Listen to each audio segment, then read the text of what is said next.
Good morning students. आज हम लोग सामाजिक विज्ञान के अंतर्गत नागरिक शास्त्र में अध्याय 2 हमारा संविधान इस पाठ को पढ़ेंगे। भारत जो है वह कई वर्षों से अंग्रेज़ों का गुलाम था और उस पर बाहर की शक्तियां भारत पर अपना शासन करती आ रही थी और देश पर अपने नियमों के अनुसार कार्य कर रही थी। सभी के अपने नियम थे। भारत आज़ादी के पहले 200 वर्षों तक अंग्रेज़ों का गुलाम रहा, इसलिए यहाँ ब्रिटिश नियम के अनुसार ही कार्य होते रहे। इसलिए देश में आज़ादी जितनी ज़रूरी थी उतनी ही ज़रूरी थी देश का संविधान। अब संविधान का तात्पर्य क्या है? तो संविधान का तात्पर्य नियमों और कानूनों का एक ऐसा संग्रह है जिससे मानव का सर्वांगीण विकास होता है, उसको हम संविधान कहते हैं। संविधान जो है 2 प्रकार का होता है, एक है लिखित संविधान और दूसरा है अलिखित संविधान। तो भारत का जो संविधान है वो लिखित संविधान है और भारत का संविधान कठोर और लचीला दोनों प्रकार का है। यह विश्व का सबसे बड़ा संविधान है। नियमों और कानूनों का एक ऐसा संग्रह जो लिखित अवस्था में है उसे हम लिखित संविधान कहते हैं, क्योंकि भारत का संविधान लिखित संविधान है। तो लिखित संविधान किसे कहते हैं? तो नियमों और कानूनों का एक ऐसा संग्रह जो लिखित अवस्था में है उसे हम लिखित संविधान कहते हैं। किसी भी देश को चलाने के लिए उसके खुद के नियम और कायदे होते हैं। देश के धर्म, विचारधारा, रहन सहन और जलवायु को देखकर ये नियम जो है बनाए जाते हैं, जिससे देश प्रगति की दिशा में अग्रसर होता है। 26 जनवरी 1950 को भारत का संविधान जो है बनाया गया था।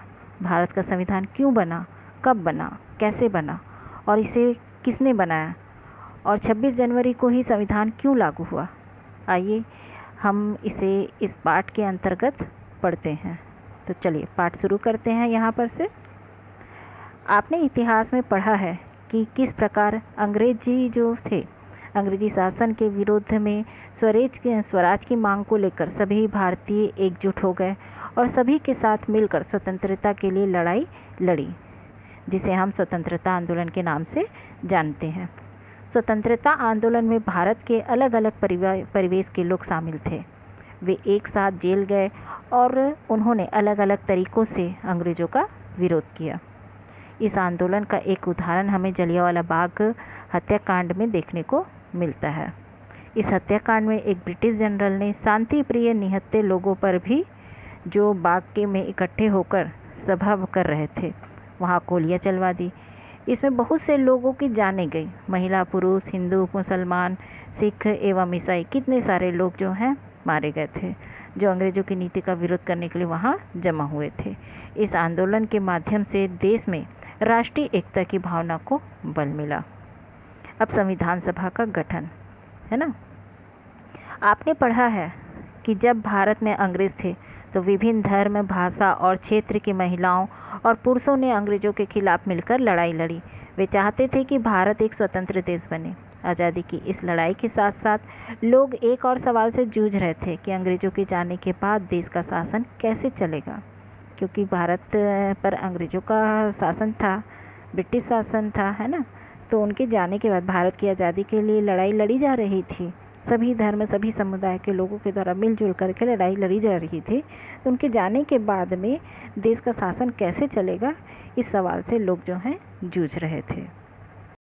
क्या हमें राजाओं के शासन को अपना लेना चाहिए या जनता द्वारा चुने हुए प्रतिनिधियों का शासन होना चाहिए? इसी प्रकार का एक और प्रश्न यह था कि ज़्यादातर अधिकार किसके पास होने चाहिए, प्रधानमंत्री के पास या राष्ट्रपति के पास? क्या महिलाओं को भी पुरुषों के समान अधिकार मिलना चाहिए? क्या सभी धर्म के लोगों को अपना अपना धर्म मानने का अधिकार होना चाहिए? सभी बच्चों को शिक्षा प्राप्त करने का अवसर कैसे मिले, यह सभी जानते थे। यह सभी जानते हैं कि हमारे देश में छुआछूत की समस्या व्याप्त है, तो इस समस्या को कैसे दूर किया जाए, इस प्रकार के कई सवाल जो है राष्ट्रीय आंदोलन के दौरान उभर कर सामने आए। एक तरफ तो यहाँ पर आज़ादी की लड़ाई के लिए लोग जो है मिलजुल कर, चाहे स्त्री हो या पुरुष हो, किसी भी धर्म समुदाय के लोग हो, सभी कोई जो है इसके लिए जूझ रहे थे। साथ में उनके मन में ये भी सवाल उठ रहा था कि अंग्रेज़ों के जाने के बाद में देश कैसे चलेगा। राजाओं की भांति जैसे शासन होता था वैसा ही होगा, किसके पास अधिकार ज़्यादा होना चाहिए और स्त्री पुरुषों को समान अधिकार, बहुत सारे सवाल जो है उनके मन में उठ रहे थे। इन सवालों पर बातचीत करके फैसला करने के लिए एक समूह का चुनाव किया गया। इसे संविधान सभा कहा गया।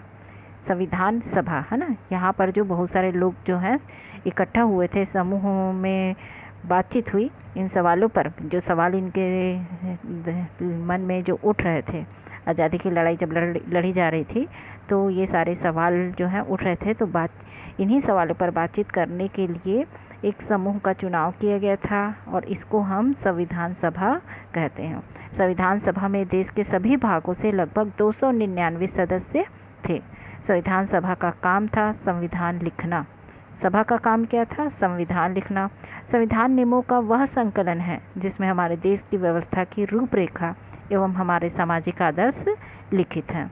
संविधान सभा में कई समस्याओं पर विस्तार से चर्चा की गई। जो सभा थी वहाँ पर कई समस्या, जो आज़ादी के पहले लड़ाई जो लड़ी जा रही थी तो उसमें कई ही सवाल उठ रहे थे, तो उस पर जो है विस्तार से चर्चा की गई। यह चर्चा लगभग 3 साल तक चली, तब जाकर संविधान का निर्माण हुआ है। यह संविधान भारत में 26 जनवरी 1950 को लागू किया गया।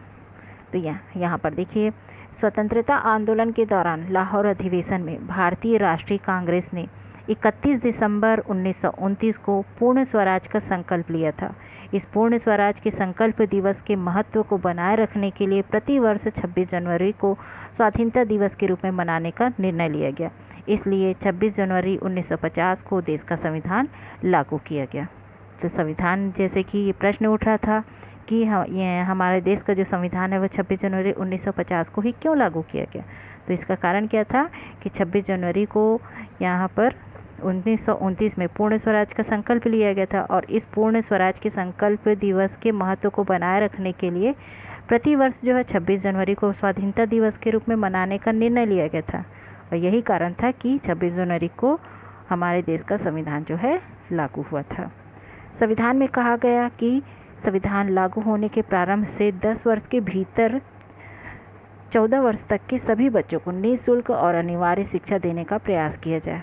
अभी 8वीं तक का सभी बच्चों को जो है, चाहे सरकारी स्कूल में पढ़ो या प्राइवेट में, सबकी पढ़ाई का कोई उसका फ्री में आप लोग को बुक मिलता है ना।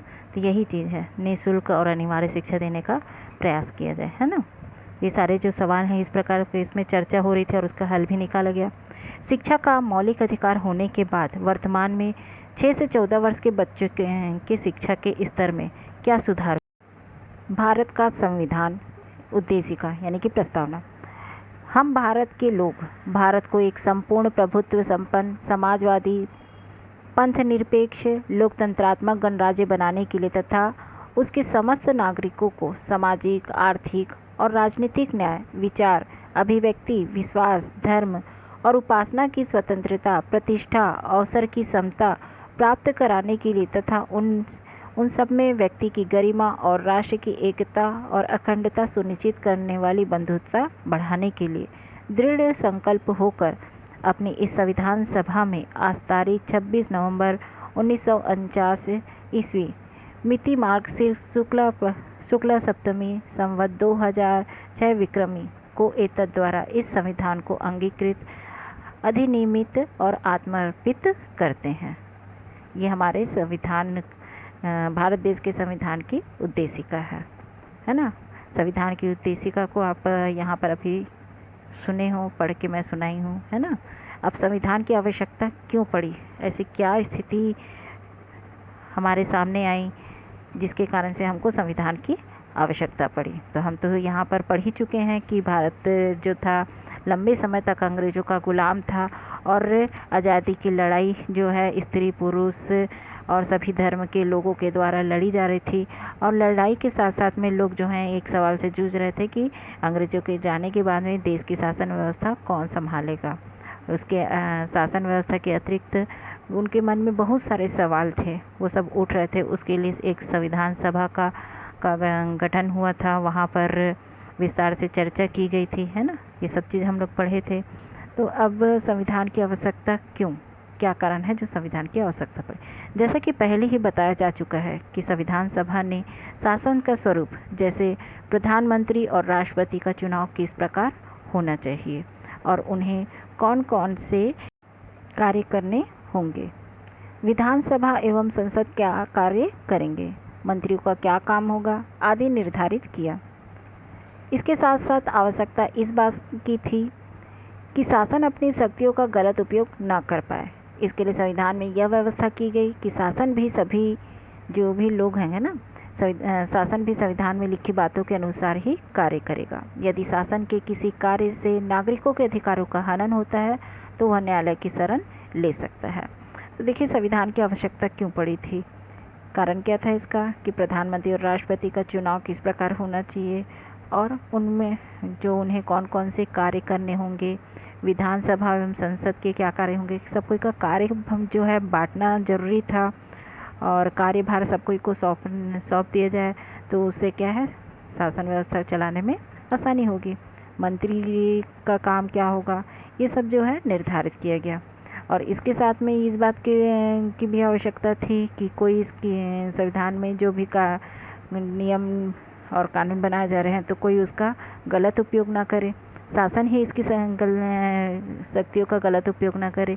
इसके लिए संविधान में यह व्यवस्था की गई कि शासन भी संविधान में लिखी बातों के अनुसार ही कार्य करेगा और अगर कोई किसी नागरिकों का हनन होता है तो वह न्यायालय की शरण ले सकता है।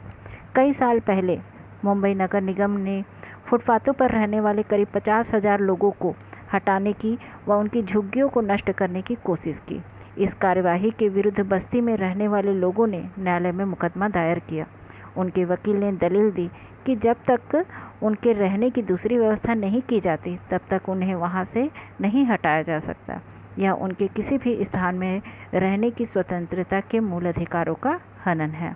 उच्चतम न्यायालय ने यह आदेश दिया कि झुग्गी वासियों के घरों को नष्ट करने से पहले उन्हें किसी और जगह बसाया जाए।